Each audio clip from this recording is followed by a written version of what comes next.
कल कोई अगर आपको बोले कि इंडिया $4 ट्रिलियन की इकोनॉमी बन चुका है तो एक सेकंड के लिए प्राउड फील होता है, लेकिन अगला सवाल तुरंत दिमाग में आता है कि भाई, अगर देश इतना अमीर हो गया है तो मेरे अकाउंट में अभी भी लो बैलेंस अलर्ट क्यों आ रहा है। और इसी से एक वेरी जेन्युइन सवाल जो काफ़ी आई एम श्योर लोगों के माइंड में आता है वो ये है कि अगर इंडिया इतनी बड़ी इकोनॉमी है तो गवर्नमेंट हर चीज़ को, हर सिटीज़न को 1 करोड़ क्यों नहीं दे देती। सोचो ना, अगर हर आदमी के बैंक अकाउंट में 1 करोड़ आ गया तो कैसा रहेगा। फर्स्ट ऑफ ऑल तो सब एफडी कर देंगे, बैंक इंटरेस्ट देंगे, गवर्नमेंट उस इंटरेस्ट पे टैक्स लेगी, लोग घर खरीदेंगे, बिजनेस स्टार्ट करेंगे, लोन ख़त्म करेंगे, पॉवर्टी ख़त्म, अनएम्प्लॉयमेंट ख़त्म। सुनने में ये आइडिया इतना स्वीट लगता है कि आदमी बोले भाई फाइनेंस मिनिस्टर को व्हाट्सअप फॉरवर्ड कर देते हैं, कल बजट में ये अनाउंस हो जाएगा। बट यहीं पर इकोनॉमी का असली गेम शुरू होता है। सबसे पहले आपको मैं अभी सिंपल मैथ समझाऊंगा कि अगर इंडिया की पॉपुलेशन रफली 147 करोड़ प्लस है, जो कि हम सब ऑन एन एवरेज जानते ही हैं, तो अगर हर पर्सन को भी 1 करोड़ देना पड़ जाए तो टोटल पैसा अराउंड 14,766 यानी 66 लाख करोड़ हो जाता है। अब कंपैरिजन सुनो, इंडिया के टोटल ईयरली जीडीपी रफली 345 लाख करोड़ के आसपास है। मतलब हर पर्सन को 1 करोड़ देने के लिए गवर्नमेंट को इंडिया के एक साल के जीडीपी से भी काम नहीं चलेगा। गवर्नमेंट को लगभग 42 ईयर्स के इंडिया के फुल जीडीपी के बराबर पैसा चाहिए होगा। और यही सबसे बड़ा कन्फ्यूजन होता है कि भाई लोग सोचते हैं जीडीपी मतलब गवर्नमेंट का बैंक बैलेंस, बट ऐसा नहीं है दोस्तों। बल्कि जीडीपी गवर्नमेंट का बैंक बैलेंस नहीं होता। जीडीपी का मतलब होता है देश में एक साल में जितनी टोटल वैल्यू क्रिएट हुई है by salary, businesses, farming, factories, IT, hotels, transport, services, export, सब मिला के जीडीपी इज़ लाइक कंट्री का एनुअल टर्नओवर, कैश बैलेंस नहीं। जैसे एक शॉप का ईयरली सेल 1 करोड़ हो सकता है, बट इसका मतलब ये नहीं कि शॉपकीपर के ड्रॉवर में 1 करोड़ कैश पड़ा है। ऐसा बिल्कुल नहीं। ड्रॉवर खोलोगे तो शायद 500 का चेंज, एक कैलकुलेटर और सप्लायर का टेंशन मिलेगा। सेम कंट्री के साथ भी होता है। इंडिया का जीडीपी बड़ा है, लेकिन उसका मतलब ये नहीं कि गवर्नमेंट के पास 345 लाख करोड़ कैश पड़े हैं बांटने के लिए। अब गवर्नमेंट का एक्चुअल बजट समझो तो गवर्नमेंट को रोड्स बनानी है, रेलवेज चलानी है, आर्मीज मेंटेन करनी है, police, hospitals, school, subsidies, pension, salaries, interest payment सब चलता है एक बजट से। इंडिया गवर्नमेंट का एनुअल बजट जीडीपी से काफ़ी छोटा होता है और गवर्नमेंट ऑलरेडी हर साल अपने खर्च के लिए बोरोइंग करती है। अब इस बजट के सामने 14,766 यानी 66 लाख करोड़ का प्लान रख दो अगर, तो यह अमाउंट गवर्नमेंट के एनुअल बजट से हंड्रेड्स ऑफ टाइम्स बड़ा है। तो सिंपल सवाल दोस्तों ये उठता है कि ये पैसा आएगा कहाँ से। ऑप्शन 1, गवर्नमेंट टैक्स बढ़ा दे। अगर मान लो गवर्नमेंट टैक्स बढ़ा देती है तो इतना टैक्स कौन देगा, ये भी एक बड़ा सवाल है। बिजनेसेस ऑलरेडी बोलेंगे जीएसटी का पेन अलग है, मिडिल क्लास बोलेगा सैलरी आने से पहले ही ईएमआई खड़ी होती है, और कंपनीज बोलेंगी भाई हम सिंगापुर शिफ्ट हो जाएं क्या। ऑप्शन 2 है गवर्नमेंट लोन ले ले, बट 14,766 लाख करोड़ का लोन लेना मतलब इंडिया से सर पर डेप्ट का हिमालय रख देना। फिर गवर्नमेंट का बजट डेवलपमेंट में नहीं, सिर्फ इंटरेस्ट पेमेंट में ही चला जाएगा। आप रोड, हॉस्पिटल, स्कूल मांगोगे, गवर्नमेंट बोलेगी भाई पहले लोन का इंटरेस्ट भरने दो। ऑप्शन 3 हो सकता है गवर्नमेंट मनी प्रिंट कर दे, और ये सबसे बड़ा डेंजरस ऑप्शन है जो काफ़ी आई एम श्योर लोगों के माइंड में आता है। और नए स्टूडेंट्स जो अभी अभी मैथ क्लासेस अटेंड करना शुरू कर चुके हैं उन्हें थोड़ी जानकारी नहीं होगी, बट मैं समझा दूँ कि अगर गवर्नमेंट बस पैसा प्रिंट करके सबको 1 करोड़ देने लगे तो नेक्स्ट डे इंडिया रिच नहीं बनेगा, बल्कि नेक्स्ट डे प्राइजेस एक्सप्लोड करेंगी। क्योंकि बिकॉज मनी बढ़ गया बट गुड सेम है। आपके पास 1 करोड़ है, मेरे पास 1 करोड़ है, सबके पास 1 करोड़ है, करेक्ट। बट अब सब कार खरीदना चाहेंगे, सब घर खरीदना चाहेंगे, सब लैंड खरीदना चाहेंगे, सब गोल्ड खरीदना चाहेंगे। अब इससे होगा क्या। घरों की जो क्वांटिटी थी वो तो सेम रहेगी, कारों की जो प्रोडक्शन थी वो सेम है, लैंड जितनी है वो लिमिटेड है, गोल्ड जो है वो लिमिटेड है, बट डिमांड स्काई रॉकेट करेगी और सप्लाई सेम रहेगी। तो जो डिमांड सप्लाई का इम्बैलेंस होगा उसका रिजल्ट ये होगा कि आज जो फ्लैट 50 लाख का है कल 5 करोड़ का हो जाएगा, आज जो कार 10 लाख की है वो 1 करोड़ की हो जाएगी। आज जो मिल्क 60 रुपए का है वो 600 का हो सकता है। आप घर खरीदने जाओगे, सामने वाला भी 1 करोड़ लेके खड़ा है, ब्रोकर भी 1 करोड़ लेके खड़ा है, फिर ब्रोकर बोलेगा सर अब बजट थोड़ा कम है। मतलब गवर्नमेंट ने पावर्टी ख़त्म नहीं की।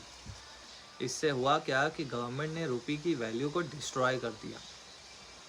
फिर 1 करोड़ का वैल्यू वही हो जाएगा जो आज 1 लाख रुपए का है। अब एफडी वाला आर्ग्यूमेंट देखते हैं। लोग बोलेंगे ठीक है, सब 1 करोड़ की एफडी में ही डाल देंगे, बैंक इंटरेस्ट देगा, गवर्नमेंट इंटरेस्ट पे टैक्स लेगी, विन विन सिचुएशन होगी। बट क्वेश्चन ये आता है कि बैंक इतना इंटरेस्ट देगा कहाँ से? क्योंकि बैंक एफडी का पैसा रिसीव करके आगे लोन देता है, home loan, business loan, car loan, industry loan, government bonds. उस इंटरेस्ट से बैंक एफडी होल्डर को इंटरेस्ट देता है। लेकिन अगर सडनली 147 करोड़ लोगों को 1 करोड़ एफडी कर देंगे तो बैंक्स के पास अनइमेजिनेबल डिपॉजिट्स आ जाएंगे। बट उतने सेफ बोरोवर्स मिलेंगे कहाँ से? ये भी तो एक बड़ा सवाल है। अगर सबके पास ऑलरेडी 1 करोड़ है तो लोन लेने की नीड भी कम हो जाएगी। बैंक इनकम नहीं कमाएगा तो इंटरेस्ट कैसा देगा? मान लो बैंक 6% इंटरेस्ट देता है, 1 करोड़ पे ईयरली इंटरेस्ट आता है 6 लाख रुपया। अब 147 करोड़ लोगों को 6 लाख इंटरेस्ट देना मतलब बैंक्स को हर साल अराउंड 882 लाख करोड़ इंटरेस्ट पे करना पड़ेगा। ये इंडिया के टोटल जीडीपी से भी मल्टीपल टाइम्स ज़्यादा है। तो एफडी प्लान पेपर्स पे स्मार्ट लगता है, लेकिन रियलिटी में बैंकिंग सिस्टम पूरा हिल जाएगा। और टैक्स भी मैजिक सॉल्यूशन नहीं है। गवर्नमेंट एफडी इंटरेस्ट पे टैक्स ले सकती है, बट टैक्स तभी मीनिंगफुल होता है जब रियल इनकम जनरेट हो।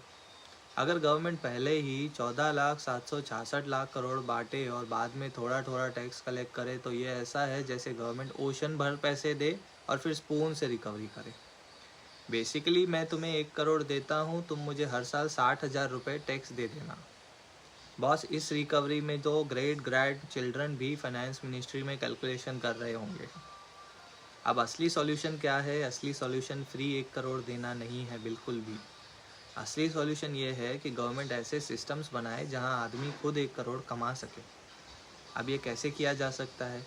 Bye providing better education, better skills, better jobs से बेटर चीपर बिजनेस लोन्स, जिससे बिजनेसेस ओपन हो और जॉब्स क्रिएट हों, faster government approvals, strong manufacturing, better export की policies, corruption which is a big problem which has to be less, better health care क्योंकि एक बीमारी पूरे घर का पैसा ले जाती है, स्मॉल बिजनेसेस को रियल सपोर्ट करना बिकॉज पैसा बांटने से कंट्री रिच कभी नहीं होती, प्रोडक्शन बढ़ने से कंट्री रिच होती है। प्रोडक्शन बढ़ेगी, डिमांड को फुलफ़िल होगा तो कंट्री रिच ऑटोमेटिकली होगा। अगर कंट्री सिर्फ कैश डिस्ट्रीब्यूट करेगा तो इन्फ्लेशन आएगा। अगर country factory, skills, technology, tourism, agriculture, exports और एंटरप्रेन्योरशिप बिल्ड करेगी तो रियल वेल्थ क्रिएट होगी। डिफरेंस सिंपल है दोस्तों, money printing creates illusion, production create prosperity. Free का 1 करोड़ सुनने में ड्रीम लगता है, लेकिन इकोनॉमी में ड्रीम और रियलिटी के बीच में आरबीआई, इन्फ्लेशन और बजट डेफिसिट खड़े रहते हैं। तो नेक्स्ट टाइम जब कोई बोले आपको कि भाई इंडिया $4 ट्रिलियन की इकोनॉमी है, सबको 1 करोड़ दे दो, तो जवाब सिंपल है दोस्तों। अब इतनी सारी एक्सप्लेनेशन के बाद मैं आपको एक सिंपल जवाब देता हूँ कि भाई इकोनॉमी का साइज़ और गवर्नमेंट का बैंक बैलेंस सेम चीज़ नहीं होती।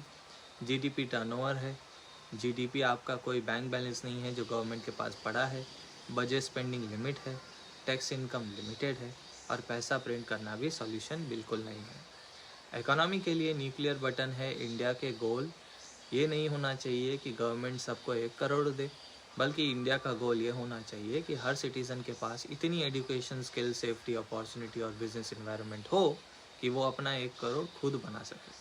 बिकॉज फ्री मनी से आदमी एक दिन रिच फील करेगा, बट एक स्ट्रॉन्ग इकोनॉमी से आदमी जनरेशन आफ्टर जनरेशन रिच बनेगा। And that is the real difference between cash distribution and nation building. मुझे लगता है अब आपको एक जजमेंट आ चुकी होगी कि हाँ, इंडिया $4 ट्रिलियन इकोनॉमी है, वो है तो सही एक गुड न्यूज़। बट अगर हमने उसको समझे बिना 1 करोड़ सबको बांट दिए तो नेक्स्ट मॉर्निंग इंडिया रिच नहीं होगा, इंडिया रुपी पुअर हो जाएगा। इस वीडियो से हमने क्या सीखा कि भाई हमने सीखा $4 ट्रिलियन इकोनॉमी का मतलब ये नहीं होता कि गवर्नमेंट के लॉकर में कैश पड़ा है और फाइनेंस मिनिस्टर बस की ढूंढ रहा है। जीडीपी देश का टर्नओवर होता है, जीडीपी का बैंक बैलेंस नहीं।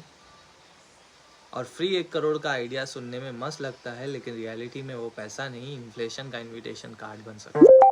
तो इतनी इन्फॉर्मेशन सिर्फ अपने तक मत रखिए, क्या करोगे इतनी इन्फॉर्मेशन का? एफडी में डाल नहीं सकते। इससे बेटर है इस वीडियो को अपने फ्रेंड्स और फैमिलीज़ के साथ शेयर करो, स्पेशली उन लोगों को जो बोलते हैं गवर्नमेंट के पास पैसा इतना सारा है तो बस देना नहीं चाहती। उन्हें भी समझने दो कि भाई इकोनॉमी व्हाट्सअप फॉरवर्ड से नहीं, प्रोडक्शन, जॉब्स, बिजनेसेस और स्मार्ट पॉलिसी से स्ट्रांग बनती है। तो आई होप दोस्तों ये वीडियो आपको इन्फॉर्मेटिव लगा। अगर लगा तो मिलते हैं ऐसे ही एक नेक्स्ट वीडियो में एक और सिंपल सवाल के कॉम्प्लिकेट जवाब के साथ। तब तक के लिए थैंक यू सो मच।